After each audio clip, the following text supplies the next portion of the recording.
Hello students, Jai Hind to all. This is Vivek Srivastava sir, and beta I am here with a new chapter.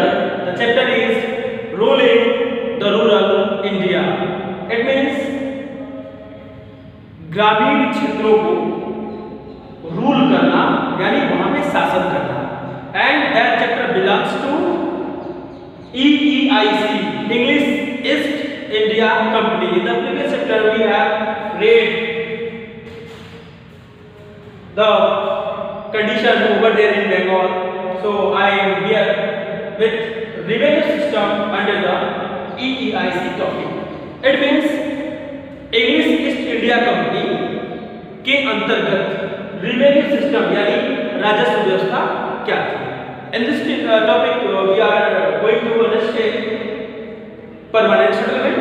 It means अस्थायी बंदोबस्त, Mahalwari settlement यानी महलवारी बंदोबस्त और रेयरबाड़ी system.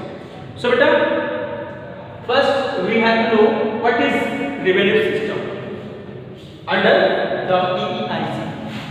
Please open your book, go on page number 25 and see. The company started administering the land of Bengal, Bihar and Odisha as diwan. यानी company ने बंगाल, बिहार और उड़ीसा को दीवान के रूप में, दीवानी के रूप में अपने अंतर्गत कब्जे में ले लिया. However, it was still mainly interested in trade. यद्यपि कि अभी भी जो अंग्रेज थे वे केवल व्यापार में ही इंटरेस्टेड थे. Its chief goal was to use the resources of the region to optimize its revenue. जो उनका मुख्य लक्ष्य था वो था कि जो नेचुरल रिसोर्सेज हैं उनको रेवेन्यू के रूप में यानी टैक्स के रूप में इकट्ठा किया जाए. And to buy good quality cotton and silk cloth at a minimum possible rates. और कम से कम दाम में सिल्क और कॉटन यहाँ से खरीदना, बाय करना. Revenue collected from Bengal swelled up to such an extent that the company could not use them to purchase all goods. देखिए कंपनी ने swelled up निगल दिया, ठीक है, निगल दिया जो वहाँ पे जितने उनके नेचुरल रिसोर्सेज थे जैसे कॉटन वगैरह उन सबको उन्होंने क्या किया, उनकी कीमतें बढ़ा के उनको परचेज किया और सब यहाँ से ले गए. In spite of that, EIC made no effort to improve the agricultural land in the area under control. इन सब के बावजूद जो है अंग्रेजों ने या EEIC ने ये कभी नहीं सोचा कि यहाँ जो है लैंड डेवलपमेंट किया जाए, खेती को जो है एग्रीकल्चर में डेवलपमेंट सुधार किया जाए जिससे कि टैक्स हमें अधिक मिले. Efficient system for assuring land and collecting revenues. Neither did it try to set up a regular. ना ही इसे जो है एक रेगुलर बेस पे बनाया गया कि इसकी जांच पड़ताल की जाए कि कैसे क्या हो रहा है, और न ही जो है लैंड से रिलेटेड जो सुधार थे, रिफॉर्म्स थे, उन सबको यूज में लाया गया. ठीक है. The exploitation of Bengal natural and human resources by the company continued. और इस तरह से जो एक्सप्लॉयटेशन था, ठीक है, वो बंगाल के चाहे वो नेचुरल चीजें हो या ह्यूमन बीइंग उन पे लगातार वैसे ही बढ़ रहा था. ठीक है. And soon cracks began to show up in the economy of this rich places. और बंगाल जैसे धनी प्रांत में जल्दी ही वहां पे गरीबी की दरार जो है दिखने लगी, यानी वहां पे गरीबी का असर था. Company was forcefully purchasing goods from artisans at cheap rates. जो कंपनी थी वो वहाँ के लोगों से सस्ते दामों पे, चीप रेट्स पे सामान खरीद रही थी. And peasants were asked to pay large revenue. और जो पीजेंट थे, किसान थे, वो फोर्स किए जा रहे थे कि आप लार्ज रेवेन्यू पे करें. ठीक है. Okay. This compelled the peasants and artisans to migrate from there. इस तरह से क्या हुआ, जो वहाँ के किसान थे, जो वहाँ के छोटे पूंजीपति थे, वहाँ से माइग्रेट होने के लिए बाध्य हो गए. ठीक है. अब इसके बाद जो है 1770 में in 1770 a terrible famine struck Bengal in which about 1/3 of the population was killed. ठीक है, 1/3 जनसंख्या 1770 में बंगाल की मारी गई। ठीक, उसके बाद वहां पे किसानों की कमी हो गई और एक सिस्टम आया जिसको बोला गया परमानेंट सेटलमेंट। परमानेंट सेटलमेंट, इसमें जो है अस्थायी बंदोबस्त किया गया जमीनों का। See from the book, in this circumstances the EIC lost the steady flow of income from Bengal. Bengal से जो है स्टेडी लगातार जो फ्लो पैसे का फ्लो मिल रहा था, धन मिल रहा था, वो खत्म हो गया।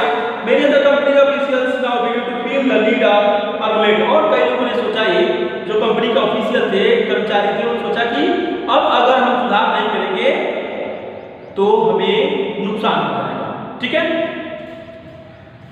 which would ensure encourage cultivators to develop cultivable land and increase agriculture produce। अब इससे क्या हुआ कि जो कल्टिवेबल लैंड, जो खेती योग्य भूमि थी, उसको बढ़ाने की बात की गई और इंक्रीज एग्रीकल्चर प्रोड्यूस, और जो खेती की उपज हो रही थी उसको भी बढ़ाने के लिए बंदोबस्त किए गए।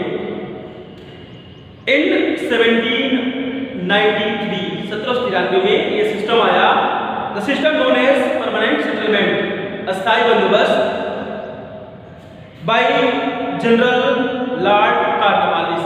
लॉर्ड कॉर्नवालिस के द्वारा ये सिस्टम लगाया गया था।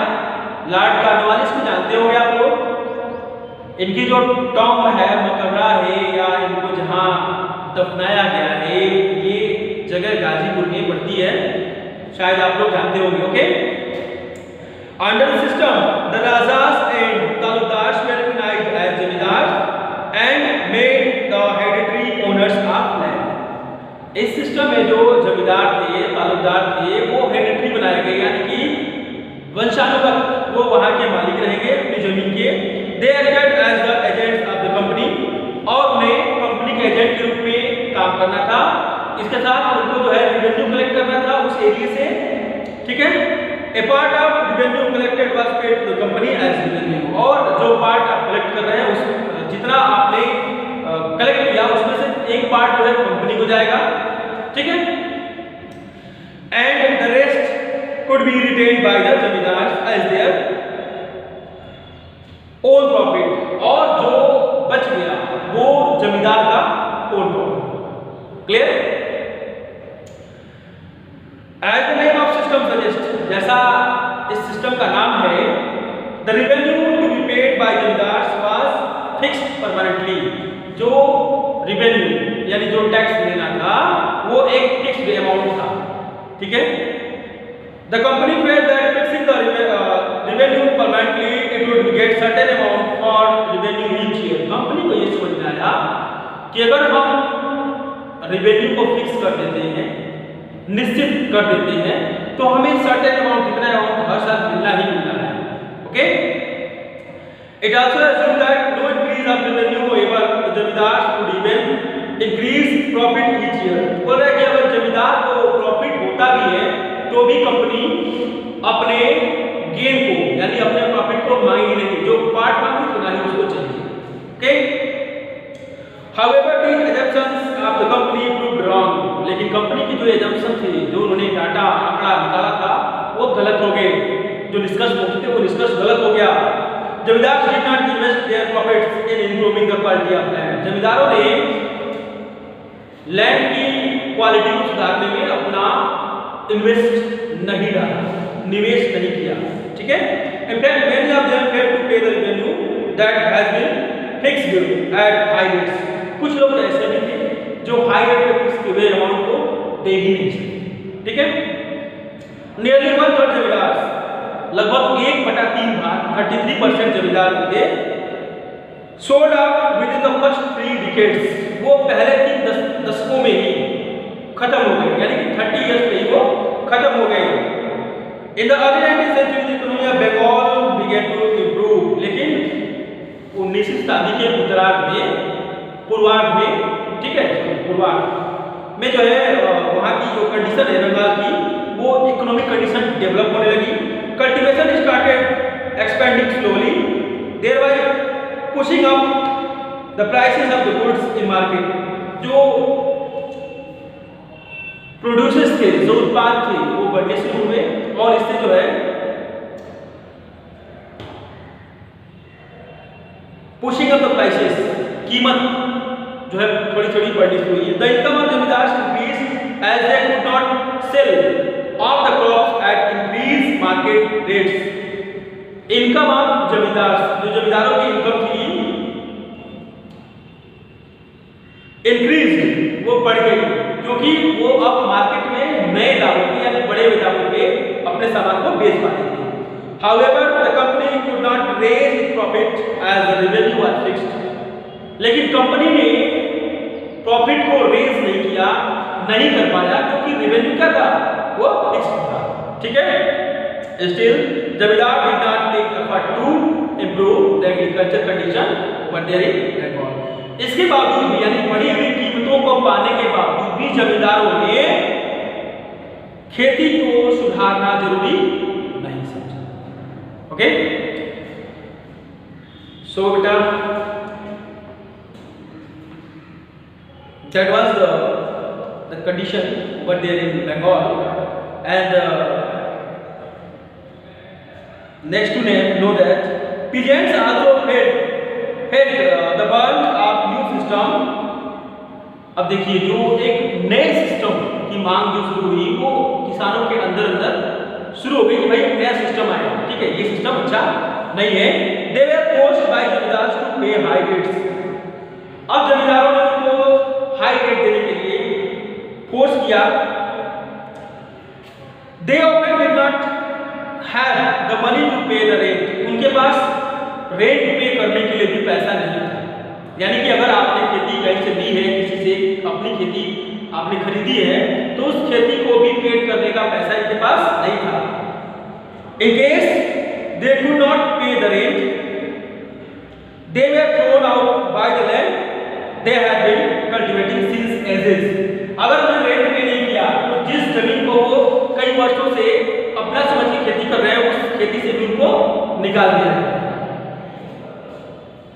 Okay, by now we know that the permanent settlement system face challenges, यानी कि जो जो चैलेंजेस परमानेंट सेटलमेंट में देखने को मिले वो हमने इन 2-3 पैराग्राफ्स के माध्यम से समझे। EIC could not step up its regular income even under favorable economic conditions because the revenue was fixed.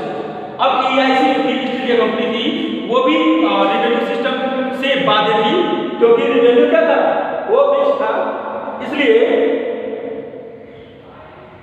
sorry students, there is very much hot today and the fan is not working due to electricity, so it is going some problems. So बेटा EIC में जो है fixed जो उनका amount था कि हमें fix settlement जो परमानेंट से फिक्स है उससे अधिक पैसा लेना नहीं था। तो अब जब उससे अधिक पैसा लेंगे नहीं तो वो पैसा खेती में यूज कर नहीं पाएंगे। इसमें सारा फायदा किसको हुआ, जो मिडिल मैन थे, ठीक है, जो बड़े बड़े पूंजीपति थे, उनको ये फायदा हो गया, ठीक है, जिनको जमींदार के नाम से जानते हैं हम लोग। Okay, by the early 19th century the EIC official felt the need to replace the permanent settlement। 19वीं शताब्दी के शुरुआत में पूर्वार्ध में अंग्रेजों ने ये समझा कि इस सिस्टम को बदलना पड़ेगा, ठीक है, अस्थायी बंदोबस्त को बदलना पड़ेगा। With an improvised system that will help the company raise enough money to fund its administrative and trading expenses in India। तो उन्होंने कहा कि एक नए सिस्टम से इसको रिप्लेस किया जाए जिससे कंपनी को फायदा हो, ठीक है, और उन्होंने एक नया सिस्टम लगाया। That system was महालमाड़ी settlement। Okay बेटा, so that is all for today। I hope you all enjoyed this video also. If you have enjoyed this video, please press the like button, and if you have not subscribed my channel yet, then please subscribe it. You will get a video of your class daily. Thanks for watching the video. Have a nice day.